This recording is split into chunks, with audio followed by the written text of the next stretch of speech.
Hi, so I wanted to talk about some key differences between gouache and acrylic gouache because I feel like there isn't enough information available about this medium. For this video, I'll be painting the same strawberry candy with both mediums so that you can see the differences clearly. I'll be using Turner's Acrylic Gouache for one of the candies and Winsor & Newton's Designer's Gouache for the other. One of the key differences between these mediums is that while regular gouache is able to be reactivated after drying, acrylic gouache is not.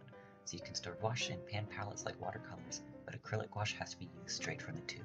I usually use a combination of dried and wet gouache simply because I haven't made a new palette for my newer colors yet.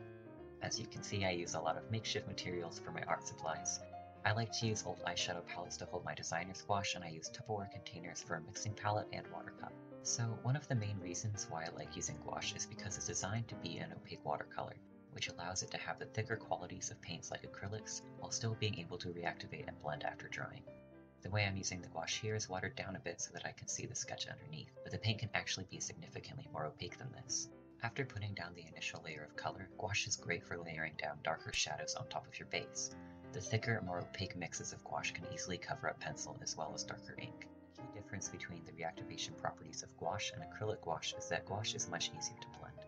Even after drying, you can take your time to mix layers of paint and touch up any details.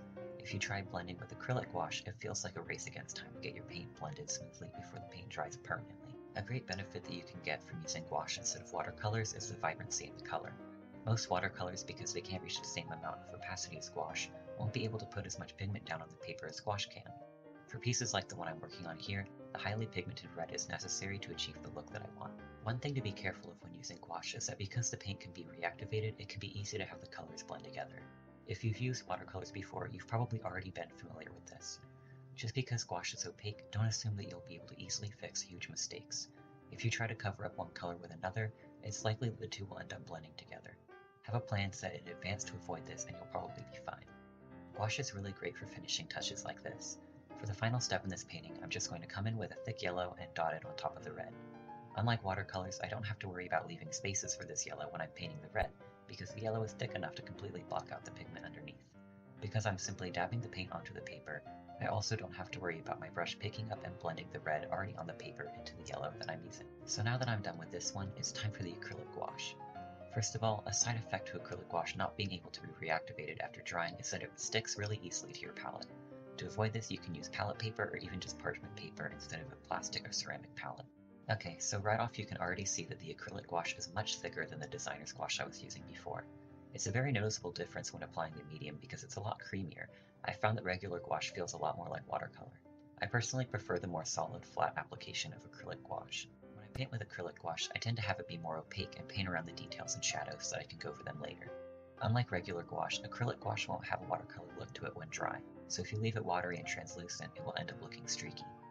Acrylic gouache really lends itself to a more graphic, flat look rather than the smoothly blended, painterly style that regular gouache can create. So now I'm just going over the gaps in the paint that I left before with a darker color, creating very sharp shadows directly on top of the base layer. The main reason why I prefer acrylic gouache in comparison to regular gouache is that the layering is much easier. When you apply paint over a section that you've already worked with, you don't have to worry about reactivating the pigment underneath.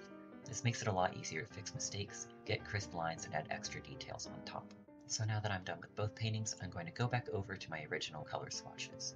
As you can see, the designer's gouache is very easily reactivated even 15 minutes after drying, while the acrylic gouache is not. You can scrub as much as you want, but the only way to shift the dried pigment is by destroying the paper itself. Okay, well I hope this video taught you something that you didn't know about the differences between gouache and acrylic gouache, and that you're encouraged to test out the differences for yourself. Thanks for watching. Bye!